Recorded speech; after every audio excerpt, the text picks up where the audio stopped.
Hai, apa kabar? Saatnya kamu buka kamus tata ruang.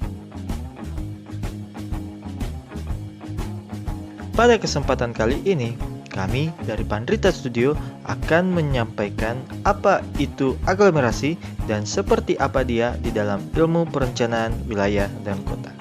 Aglomerasi adalah istilah umum yang merujuk kepada upaya pengumpulan beberapa elemen ke dalam suatu tempat atau wilayah. Dalam ilmu kimia, aglomerasi dapat diartikan sebagai pengumpulan dan atau penumpukan partikel atau zat menjadi satu. Sedangkan dalam ilmu ekonomi memiliki pengertian pemusatan beberapa perusahaan ke dalam suatu wilayah. Dalam ilmu perencanaan wilayah dan kota, aglomerasi didefinisikan sebagai sebuah gabungan, kumpulan dua atau lebih pusat kegiatan, tempat pengelompokan berbagai macam kegiatan dalam satu lokasi atau kawasan tertentu. Aglomerasi dapat berupa kawasan industri, permukiman, perdagangan, dan lain-lain yang dapat tumbuh melewati batas administrasi kawasan masing-masing sehingga membentuk wilayah baru yang tidak terencana secara sempurna. Adapun persepsi lain berpendapat bahwa aglomerasi adalah pencampuran penduduk dengan latar belakang yang berbeda. Teori aglomerasi pada awalnya digunakan untuk melihat aspek ekonomi melalui dua macam sudut pandang, yaitu penghematan dan urbanisasi. Karena pada akhirnya, urbanisasi yang mengglobal tidak mungkin terlepas dalam dinamika perkotaan, di mana semua ekosistem pembangunannya berkelompok di satu kawasan yang sama. Kita biasa melihat langsung antara produsen, konsumen, serta proses produksi, bahkan bahan produksi sekalipun berada dalam kawasan yang sama.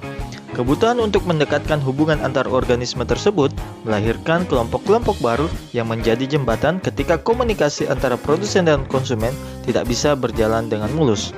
Mereka adalah kelompok yang menyediakan jasa atau yang disebut penjual jasa. Dan ketika sebuah kawasan telah tumbuh banyak penjual jasa, maka wilayah tersebut berangsur menjadi kota. Aglomerasi banyak terjadi di Indonesia, terutama di wilayah-wilayah yang berbatasan langsung dengan kota. Pada awalnya, wilayah ini merupakan desa, karena mereka masih memiliki lahan pertanian yang memadai, dan warga masyarakatnya sebagian besar masih petani. Namun, seiring berjalannya waktu, keadaan mulai berubah. Wilayah aglomerasi ini sering juga disebut kawasan penyangga kota utama. Lebih lanjut, manfaat-manfaat yang didapatkan sektor ekonomi dari terbentuknya suatu aglomerasi antara lain. Yang pertama, economic of scale. Biaya produksi per unit barang menjadi lebih murah jika memproduksi dalam skala besar karena adanya invisible input. Yang kedua, sharing labor pool. Biaya pencarian tenaga kerja menjadi murah. Misalnya, di Jakarta banyak terdapat stasiun televisi. Perusahaan akan mudah mencari pekerjaan di bidang pertelevisian sehingga biaya pencarian tenaga kerja menjadi lebih murah. Sedangkan di Palangkaraya akan susah untuk mencari tenaga kerja di bidang pertelevisian sehingga biaya pencarian tenaga kerja menjadi lebih mahal. Ketiga, labor matching. Adanya kecocokan antara kebutuhan skill tenaga kerja yang dibutuhkan perusahaan dengan skill yang dimiliki tenaga kerja yang tersedia, sehingga perusahaan tidak perlu mengeluarkan biaya untuk training tenaga kerja.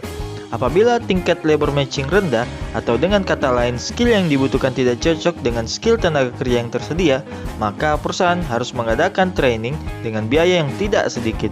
Perusahaan bisa mengalami kerugian berarti jika tenaga kerja yang telah selesai menjalani training memilih untuk keluar atau pindah kerja. Selain manfaat, aglomerasi juga menimbulkan biaya bagi perusahaan, yaitu yang pertama, biaya oportunitas karena perusahaan harus membagi pasar dengan pesaing atau tidak memiliki pasar eksklusif sehingga dapat menurunkan penjualan. Yang kedua, perusahaan tidak bisa memperoleh profit margin yang besar. Yang ketiga, biaya perusahaan untuk pindah ke klaster lain menjadi sangat mahal. Akan tetapi, benefit dari aglomerasi hampir selalu lebih besar daripada biaya yang harus dikeluarkan. Ada dua jenis aglomerasi ekonomi, yaitu yang pertama, localization economics, atau berkumpulnya industri karena alasan-alasan produksi yang menurunkan biaya produksi dan memudahkan proses produksi. Yang kedua, urbanization economics, berkumpulnya industri mendekati pasar yang besar di daerah perkotaan. Kegiatan aglomerasi ini pada akhirnya akan berpengaruh pada urban size. Besarnya ukuran urban size akan memberikan manfaat-manfaat antara lain joint labor supply, learning opportunity, dan social opportunity. Thank you.